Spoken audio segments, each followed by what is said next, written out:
नंदुरबार जिल्ह्यात विसरवाडी खेतिया महामार्गाच्या चौपदरीकरणाच्या कामासाठी रस्त्यालगत असलेली अनेक वर्षापासूनची मोठी झाडे तोडली जात आहेत। या झाडांमुळे परिसरात नैसर्गिक सावली, जैवविविधता आणि पर्यावरणाचा समतोल टिकून होता।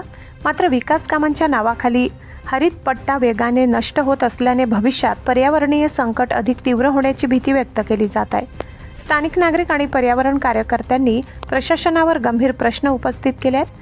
वृक्षतोड केली जात असली तरी त्या तुलनेत नवीन वृक्ष लागवड होत नसल्याचा आरोप केला जात आहे। अनेक ठिकाणी पर्यायी वृक्षारोपणाची केवळ कागदोपत्री अंमलबजावणी होत असल्याने पर्यावरण संवर्धनाचा मुद्दा पुन्हा ऐरणीवर आलाय। दरम्यान यंदा नंदुरबार जिल्ह्यात तब्बल 45°C इतक्या उच्च तापमानाची नोंद झाली।